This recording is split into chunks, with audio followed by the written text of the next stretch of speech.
흔들림 없는 크고 넓은 마음을 만들어가는 과정이 바로 성장이다. 저는 이렇게 생각합니다.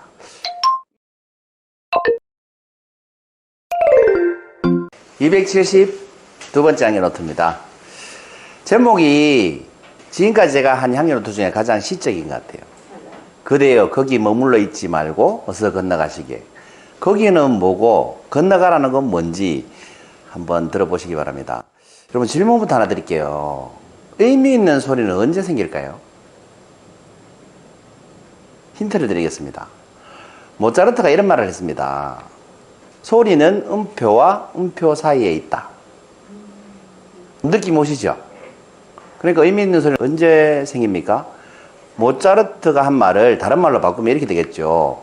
소리는 음표를 건너갈 때 생긴다. 미미미도 하면 미에서 도로 소리가 건너갈 때 소리가 생기는 거죠. 이렇게 말하니까 어떤 분이 아니 미만 해도 소리잖아요. 이렇게 묻던데 하나의 음 가지고는 의미 있는 소리를 만들 수가 없죠. 예를 들어서 개가 짖는데 멍멍멍 이렇게 짖는다고 한번 생각해 보세요. 아무 의미가 없죠. 우리가 인사를 하는데 반갑습니다 이렇게 인사하면 아무 의미가 없겠죠. 그래서 의미 있는 소리는 음표에서 음표로 건너갈 때 생기는 겁니다. 그래서 건너가야 의미가 생긴다는 거죠. 근데 건너가려 하지 않는다는 건 뭐예요? 그런데 건너가려고 하지 않는다는 것은 음표 하나로 곡을 쓰겠다라고 하는 것과 똑같습니다. 음표 하나로는 곡을 쓸 수가 없습니다. 그러니까 건너가야 됩니다. 그런데 건너가려고 하지 않는 사람들이 참 많죠. 여기에서 저기로 건너가려고 하지 않는 사람들이 정말 많습니다. 그리고 그런 분들이 공통적으로 하는 말들이 있어요. 이런 말을 참 많이 하시죠. 이만하면 됐어. 안 건너가겠다는 거예요. 그죠? 지금이 딱 좋아. 안 건너가겠다는 거예요. 지금에서 더 나은 곳으로 안 건너가겠다는 거죠. 더 잘해서 뭐해? 이만하면 됐지. 이런 말씀들을 하신다는 거예요. 건너가지 않겠다는 겁니다. 그런데 정말 그럴까요? 건너가지 않아도 괜찮을까요? 여러분, 아무도 예상하지 못했지만 2019년도에 갑자기 코로나는 이게 빵 터졌습니다. 건너가려 하지 않았던 분들 많죠. 그냥 현실에 안주하고 이대로 살면 되지 했던 분들 많습니다. 저는 직업이 여러분 알다시피 강사입니다. 근데 제가 건너가지 않고 만약에 가만히 있었다면 지금 상상만 해도 솔직히 굉장히 끔찍합니다. 2년 동안 강연이 거의 없거든요. 그러면 어떻게 됐을까 상상만 해도 굉장히 끔찍합니다. 다행히 저는 그 전에 많이 건너갔었어요. 컨설팅하러 건너갔었고, 골프 레슨하러 건너갔었고, 유튜브로 건너갔었어요. 강연만 하고 있었던 게 아니라 다른 세상으로 많이 건너가고 있었습니다. 그래서 다행히 코로나가 왔지만 제가 무사히 지금 잘 살아가고 있습니다. 그래서 위기에도 살아남는 사람들의 공통점이 뭐냐? 바로 건너갔다는 겁니다. 여기에서 저기로 건너갔다는 겁니다. 제가 여기에서 저기라고 말해도 알아들으시겠죠? 무슨 의미인지. 어쨌거나 위기에도 살아남으려면 건너가야 된다는 겁니다. 그럼 건너간다는 건 네 글자로 무슨 뜻일까요? 도전한다? 비슷한데요. 성장한다는 뜻입니다. 건너간다는 건 성장한다는 뜻입니다. 그럼 무조건 성장해야 되나? 또 이런 의미가 생기잖아요. 그냥 생긴 대로 살면 되지. 꼭 성장해야 되나? 이런 생각이 들잖아요. 그죠? 그런데 저는 자신있게 예스라고 말씀드리고 싶습니다. 무조건 성장해야 됩니다. 왜 그러냐면 클라우드 슈밥이라고 여러분 다보스 포럼 들어보셨죠? 거기에 회장인데 우리는 지금까지 살아왔던 우리의 삶의 방식을 근본적으로 바꿀 기술혁명의 직전에 와 있다. 이렇게 말했습니다. 여러분, 이게 굉장히 끔찍한 말입니다. 우리의 삶의 방식을 근본적으로 바꿀. 이게 무슨 말이냐 하면 택시기사 없어진다는 소리예요. 택배기사 없어진다는 소리입니다. 오늘 찾아보니까 10년 내로 없어질 직업에 의사도 있습니다. 10년 내로 의사도 없어진다는 겁니다. IBM에서 인공지능 의사를 만들어가지고 의사들이 필요로 하는 데이터 기술을 다 주고 있대요. 변호사 없어진답니다. 회계사 없어집니다. 계산하는 사람 없어집니다. 공장의 노동자들 없어집니다. 기계가 다 만드니까. 우리의 삶을 근본적으로 바꾼다는 건 굉장히 엄청난 말입니다. 그런데 먼 미래를 생각하지 않아도 우리가 과거하고 현재만 비교해봐도 충분히 알 수 있어요. 제가 살아온 삶을 되돌아보니까 이게 뭡니까, 여러분? 이게 화상전화기입니다. 화상전화기. 이게 2000년도에 제가 IT 회사에 입사해서 제가 판매하던 전화기가 이렇게 생겼습니다. 그때는 인터넷이 초고속 인터넷 이런 게 아니고 ISDN 이런 거였죠. 전화선으로 인터넷 하던 그런 시대였습니다. 그런 시대는 소프트웨어로 화상회의를 할 수가 없어요. 데이터가 왔다 갔다 할 수가 없기 때문에. 그래서 이런 하드웨어가 나야지만 화상회의가 가능했는데 이 전화기가 그 당시에 얼마 했을까요? 2000년도에. 얼마쯤 했을 것 같아요? 100만 원. 그 당시에 벽돌폰 있잖아요. 011. 그것도 100만 원 넘었습니다. 이 전화기가 1,500만 원이었습니다.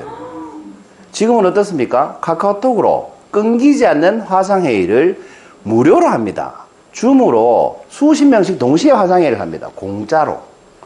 이 시대에 화상회의 시스템을 만들려면 이건 1대1 전화기잖아요. 그죠?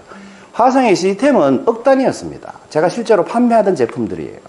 그런데 지금은 어떻습니까? 무료입니다.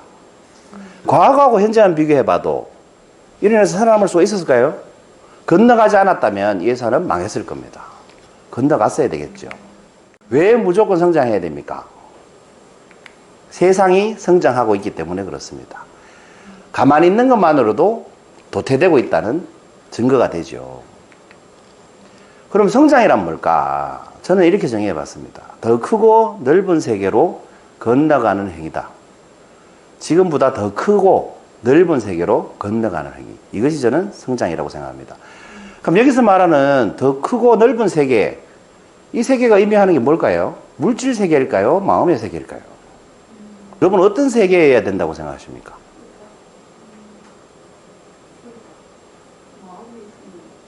저는 마음의 세계여야 된다고 생각합니다. 물질의 세계가 답이 되려면 우리는 과거보다 무조건 행복해야 됩니다. 그렇지 않지 않습니까? 저 어릴 때 동네에 차가 없었어요. 지금은 주차할 데가 없어요. 동네에 차가 없었는데 지금은 주차할 데가 없지 않습니까? 그리고 차 한 집마다 두 대 다 가지고 있습니다. 근데 더 행복한가요? 그렇지 않습니다. 그래서 물질적인 성장은 아무리 이루어도 성장했다고 말하기가 힘듭니다. 삶의 질이 나아졌다고 느끼지를 못하기 때문에. 그래서 더 넓고 큰 세계가 의미하는 것은 저는 마음이어야 된다고 생각해요. 사전적 의미하고 상관이 없습니다. 예를 들면 마하반야 바라밀다 신경이라고 들어보셨죠? 줄여서 뭐라고 해요 우리가? 반야신경 이렇게 얘기합니다. 반야신경의 원래 명칭이 마하반야 바라밀다 신경이거든요. 여기서 말하는 마하는 크다라는 뜻이고 반야는 지혜라는 뜻입니다. 바라밀다는 무슨 뜻일까요? 건너간다는 뜻입니다. 저 언덕으로 건너간다 이런 뜻입니다. 심은 마음 심자죠. 여기서 말하는 심은 완성된 경지, 해탈의 경지 이런 상태를 심이라고 합니다. 경은 성인들이 설한 것을 글로 엮은 걸 경이라고 그러죠. 진리가 쓰여 있는 책, 경이라고 하죠. 그래서 해석해 보면 큰 지혜로 완성된 경지에 건너간다라는 뜻입니다. 여기서 말하는 완성된 경지가 뭘까요? 불교식으로 말하면 열반의 경지죠. 이 열반을 현대식으로 표현하면 마음의 완전한 평화, 이게 열반입니다. 그러니까 이거 어디로 건너간다는 거예요? 마음이 완전한 평화의 상태로 건너간다는 뜻입니다. 물질에 대한 얘기가 아닌 거죠. 죽은 그러셨죠. 그렇다면 성장이란 다른 말로 어떻게 적이 내릴 수 있겠습니까? 어떠한 경우에도 흔들림 없는 크고 넓은 마음을 만들어가는 과정이 바로 성장이다. 저는 이렇게 생각합니다. 성장을 좌우하는 마음이 두 가지가 있는데 첫 번째는 알고 있다는 마음입니다. 나 알고 있어. 나 다 알아. 이런 마음이에요. 두 번째 마음은 알고 싶다는 마음입니다. 왜 그럴까? 궁금한 거죠. 알고 있다는 마음은 한계가 있습니다. 왜? 내가 다 알고 있기 때문에 더 이상 알려고 하지 않는다는 거죠. 알고 싶다는 마음은 어때요? 한계가 없습니다. 알고 나면 또 알고 싶어지니까. 끊임없이 알고 싶어지는 게 알고 싶다는 마음이죠. 세상을 성장시킨 사람들의 공통점이 있어요. 여기에는 제가 3명만 올려놨는데 첫 번째 인물이 뉴턴. 만유 인력의 법칙을 발견한 사람이죠. 두 번째 인물이 누구예요? 아인슈타인, 세 번째 인물이 스티브 잡스입니다. 이 세 사람 덕분에 세상이 엄청나게 성장했습니다. 세 사람의 공통점이 뭡니까, 여러분? 알고 싶어 하는 마음을 가졌다는 겁니다. 지금은 더 과학이 발전했지만 뉴턴 이상의 사람이 잘 안 나오죠. 아인슈타인 이상의 사람이 잘 안 나오잖아요. 스티브 잡스 같은 인물이 잘 안 나오잖아요. 왜 그럴까요? 이분들이 알고 싶어 했던 걸 연구하기조차 바쁘기 때문에 그렇습니다. 그래서 저는 개인적으로 자주 하는 말이 있는데, 청출어람이란 말은 불가능하다. 보통은 이렇게 얘기하는데 오늘은 좀 극단적인 것 같아서 거의라는 글자를 넣었어요. 청출어람은 거의 불가능한 말이다. 왜냐하면 가르치는 사람은 10시간을 공부해가지고 1시간을 가르치잖아요. 여러분 강연 나가시면 20시간, 30시간 아니면 인생을 두고 공부한 것을 한두 시간 특강하고 오시잖아요. 그런데 배운 사람이 2시간 듣고 그 가르치는 사람을 능가할 수 있을까요? 청출어람은 불가능합니다. 배운 것 까먹지 않으면 다행이죠. 그래서 저는 청출어람은 불가능하다고 생각합니다. 그런데 청출어람이 가능하려면 어떻게 해야 될까요? 배우는 사람이 가르치는 사람보다 더 알려고 해야 됩니다. 그리고 더 많이 공부해야 됩니다. 그러면 안다는 건 뭘까요, 여러분? 안다는 거. 알미란. 이렇게 정리해봤어요. 머리가 아닌 가슴으로 내가 알고 싶은 더 크고 넓은 세계로 건너가려는 몸부림이다. 지식으로 아는 건 아는 게 아닌 거죠. 그러니까 알고 있다고 생각하는 사람은 아는 게 아닌 거예요. 근데 알고 싶어 하는 사람은 알고 있음에도 모른다고 생각하는 거죠. 그게 진짜 알미라는 거예요. 소크라테스가 왜 대단하다고 합니까, 여러분? 너 자신을 알라고 그랬잖아요. 왜 대단합니까, 소크라테스가? 자기가 모른다는 것을 알기 때문에 소크라테스가 위대하다고 얘기하는 거예요. 그러니까 가장 많이 아는 사람인 거죠. 그래서 가장 지혜로운 사람인 거예요. 대부분의 사람들은 잘 모르면서 자기가 안다고 착각하는데, 소크라테스는 자기가 모른다는 걸 알기 때문에 위대한 겁니다. 그래서 알미란 머리가 아닌 가슴으로 내가 알고 싶은 더 크고 넓은 세계로 건너가려는 행위. 이게 진짜 알미라는 거죠. 건너가려는 몸부림이 없는 사람들이 하는 말이 있어요. 뭘까요?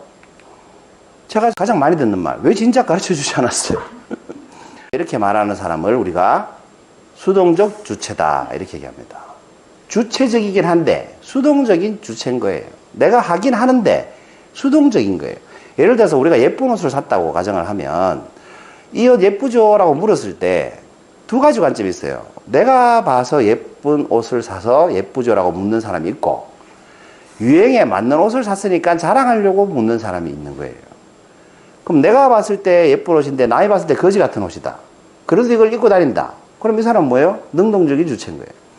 근데 남이 봤을 때 촌스럽게 그게 뭐니 하면 그런 옷을 안 입는 사람. 유행 타는 것 중에 예쁜 거 입고 다니는 사람. 이런 사람은 뭐예요? 수동적 주체다. 이렇게 얘기하는 겁니다.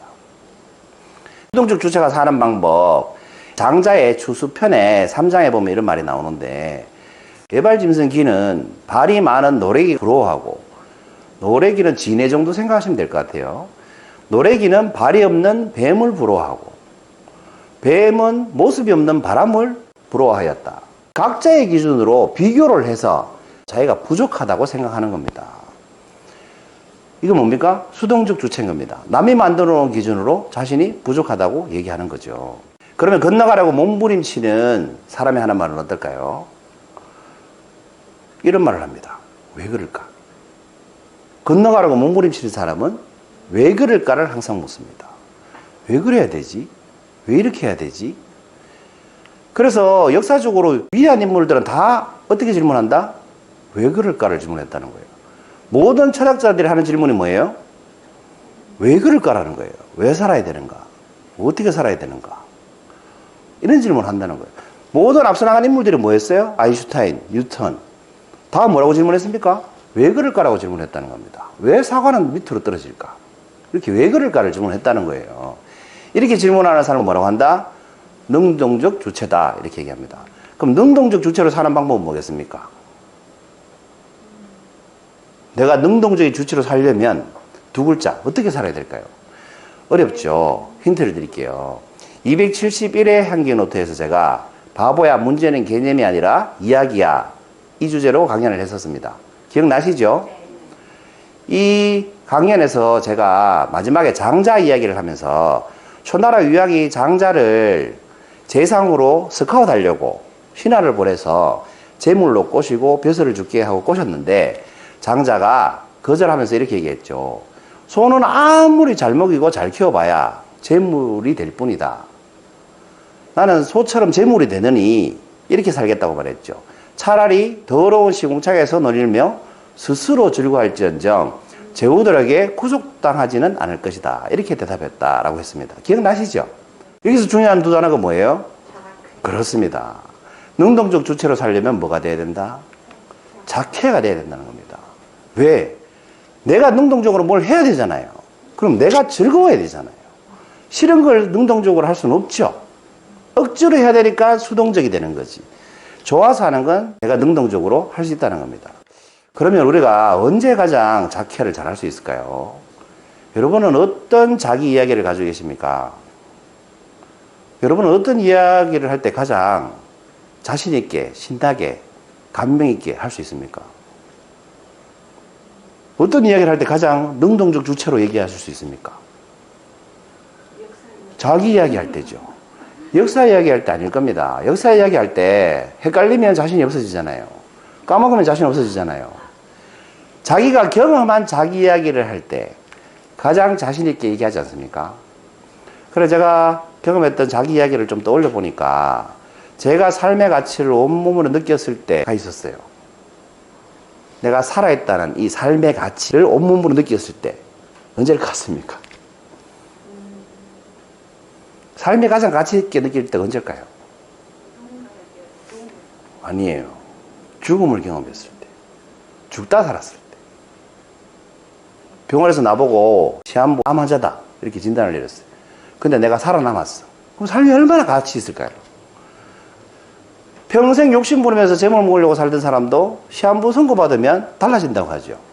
삶이 돈 모으는데 가치가 있지 않다는 걸 그때서야 깨닫는다는 겁니다. 죽음을 경험했습니다. 제가 대학생 때 교통사고 나가지고 죽을 뻔했거든요. 차가 시속 한 80km로 들어박았으니까. 근데 졸다가 박아가지고 박은지 몰랐어요. 눈 뜨니까 박혀있더라고요. 박힌 차는 모든 창문이 다 깨지고 길이가 반쯤 짧아질 정도로 찌그러졌어요. 그리고 가로수 한 대 넘기고 인도에 올라가고 그런데 저는 손가락 하나 다쳤어요. 그때 느꼈습니다. 와, 살아있다는 게 기적이구나. 이 살아있다는 게 가치 있게 느껴지는 거는 죽음을 경험하면 간단하게 알 수 있어요. 신뢰와 관계의 중요성을 뼈저리게 느꼈을 때도 있어요. 여러 번 얘기했었는데 언제였을 것 같아요. 인간관계가 정말 중요하구나. 신뢰가 정말 중요하구나. 이걸 뼈저리게 느낀 적이 있는데 보이스피싱 당했을 때 2016년대 보이스피싱 당했다고 말씀드린 적 있죠. 이야, 진짜 앞이 깜깜하더라고. 자기 자신이 싫다는 말을 그때 정말로 실감했어요. 사람이 어떻게 자기 자신을 그렇게 싫을 수가 있을까? 몰랐거든요. 제 자신이 너무 싫은 거예요. 너무. 왜냐하면 내가 내 손으로 돈을 송금했으니까. 그 전에 제 철학이 보이스피싱을 왜 당해? 송금만 안 하면 되는데. 맨날 그러던 사람이 제가 했다는 거 아닙니까? 바보같이. 그리고 그렇게 사기를 당하고 나니까 그 이후에 제가 한 1년 동안 송금을 편하게 한 적이 없어요. 송금한다는데 손 떨리는 거예요.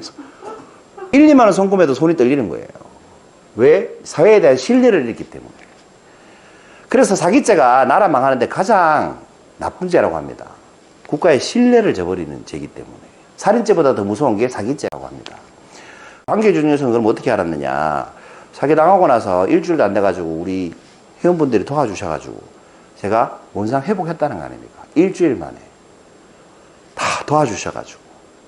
그리고 인간관계가 얼마나 중요한지. 내 평생 돈 받을 일 있겠어? 했는데 생기더라는 거죠. 그래서 뼈저리게 신뢰와 관계의 중요성을 느꼈습니다. 그래서 자기 이야기는 건너가게 하는 힘이 있어요. 삶에 대해서 소중하지 않게 여기던 사람이 삶을 소중하다 여기는 단계로 건너가게 하는 힘이 있고, 신뢰와 인간관계를 별로 중요시 여기지 않던 사람이 중요시 여기는 그곳으로 건너가게 하는 힘이 있어요. 자기 이야기는. 남의 이야기는 아무리 들어도 잘 건너가기가 힘들어요. 자기 이야기는 왜 건너갈 수 있을까요? 그게 바로 깨달음의 힘입니다. 남이 얘기해 주는 건 깨달음이 오지 않지만 내가 느낀 건 깨닫게 되거든요. 그게 바로 깨달음이라는 거죠. 자, 오늘 향기로트 제목 이렇게 정했었어요. 뭐였어요? 그대여 거기 머물러 있지 말고 어서 건너가시게. 그러면 여러분, 건너가는 삶을 산다는 건 어떻게 사는 거겠습니까? 저는 이렇게 정리해 봤습니다. 건너가는 삶을 산다는 건 온몸으로 자기 이야기를 써내려가는 능동적 주체로 살아가는 삶이다. 감사합니다.